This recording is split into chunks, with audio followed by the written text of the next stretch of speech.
What is going on, guys? Jay with JayzTwoCents, keeping my promise of bringing you guys some more affordable product reviews of things that just about anybody can get their hands on, and letting you know where you should be placing your hard-earned cash when you're buying your PC components.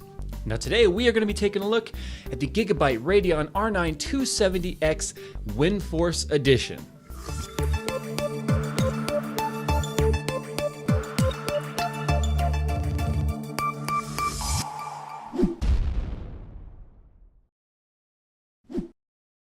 Okay guys, the box is incredibly long, well, because the card itself is actually pretty long.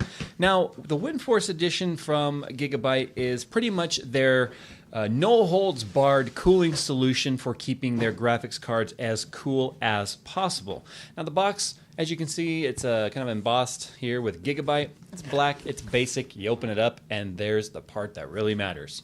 The part. Yeah, that part being the Gigabyte graphics card. Now it does come with some power adapters here. You've got two Molex to 6-pin PCI Express adapters because this does require two 6-pin PCI Express powers. It does come with a dual slot Crossfire bridge in that kind of a copper color. I do kind of wish that was black, but that's not really the fault of Gigabyte. Your driver disc, your warranty material, and of course a box of high-tech foam. I love this stuff. I love eating this stuff. I think I really did eat some of that. It is a custom PCB developed by Gigabyte based on the 270X. So what it means is it's going to give you more power, more oomph, and more overclockability than reference models would typically afford you. And the card is stuck in there. There we go. So here is the card right there. You've got 3 fans on there that give you super quiet operation while keeping things nice and cool. PCI Express, of course.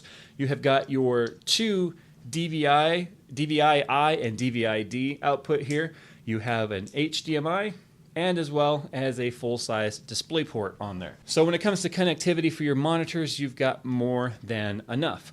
Now when it comes to cooling this is kind of where Gigabyte really stands out with this card.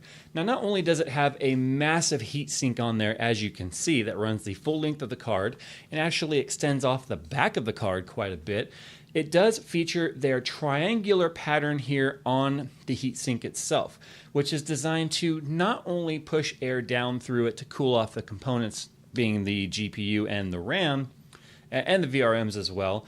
It's actually forcing the air through a controlled pattern for one, less resonance or sound resonance of the turbulence of air going through the fins here, but also it directs the airflow out the sides so you get more efficient transfer of air through the heatsink, creating a more efficient cooling for the card itself.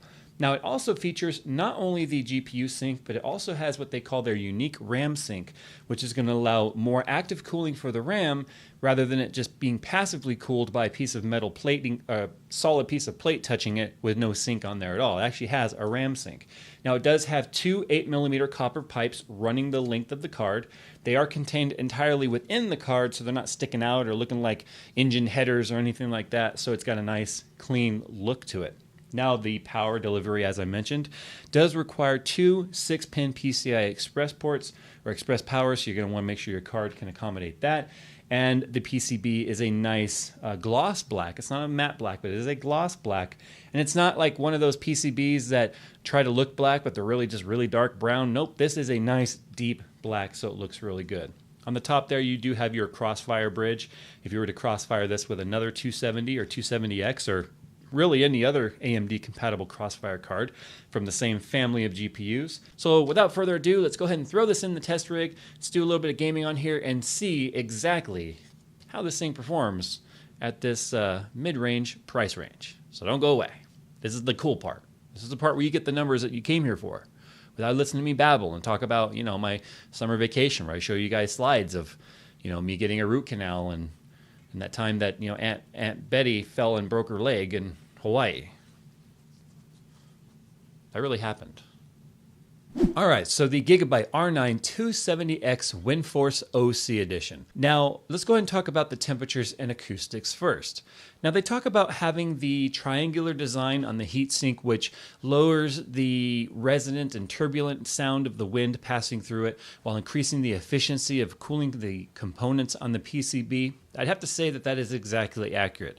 The card is extremely quiet. In fact, on my test bench, I was hard-pressed to even tell what was the graphics card sound versus what was my cooler sound. I couldn't differentiate the two of them, period. And that was at full load like it is right now. In fact, this loop of Valley Benchmark behind me has been running for over an hour, and the temperatures are sitting right now at 55 degrees Celsius.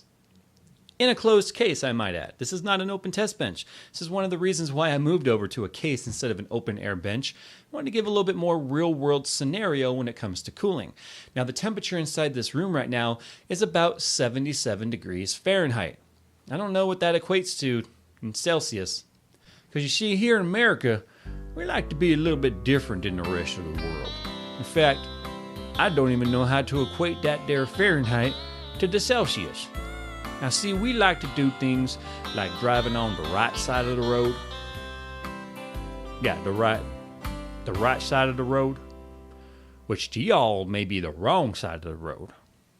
But I digress. All right, now that I'm done pissing off the Southerners, let's go ahead and move on with the review. Okay, now performance of the card sits exactly where I thought it would. It's faster than the 270. And it performs really, really well on a 1080p panel, as you can see. Now, Battlefield 4, the Frostbite 3 engine, as you know, is pretty demanding. It's not the best optimized engine, but it is pretty demanding. In fact, the 270X on the Ultra preset was sitting higher than 60 frames per second, about 65 to 68 frames per second on average. It does drop down below 60 in some maps like Operation Locker, where there's choke points and lots of grenades and rocket launchers and lots of explosions. But if you're playing lots of open conquest type maps, the frames per second, the averages were much higher overall. Now, if you take that Ultra preset and you bump it down one notch to high, you do get nearly 100 frames per second on average, which is quite the jump from Ultra to high. And in fact, you're not even giving up that much eye candy going from Ultra to high, and you're just going to get more frames per second because of it. Now, just as I expected, this card is pretty much a 1080p performer.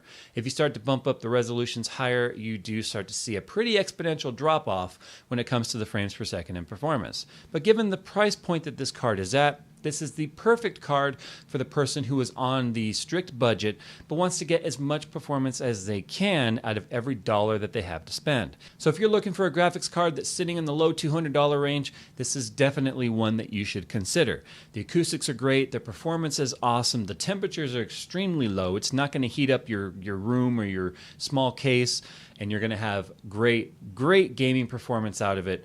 In fact, it's hard-pressed to tell the difference between this 780 and that 270X behind me once vertical sync is turned on. They both pretty much cap out at 60 frames per second. You can't tell the difference. Now, the last thing that I want to mention is overclocking. This thing does sit at a 1100 megahertz core clock. Out of the box, I was able to get 1200 megahertz out of it for a plus 100 megahertz overclock. Didn't go for anything extreme. In fact, above that, it started taking more tweaking than I wanted. I did notice that the core voltage is locked. I was not able to change the core voltage on this thing, and that is running the 14.6 mantle drivers, I also might add. So guys, this has been JayzTwoCents taking a look at the Gigabyte R9 270X Windforce OC edition from Gigabyte. Gigabyte makes the Gigabyte cars. I don't know if you knew that. But with all that said, I'm going to go ahead and get the heck on out of here. And as always, guys, I will see you in my next video. And yeah, I just karate chopped a 780. That would not be funny if I let go of that, would it? You'd probably laugh. I wouldn't.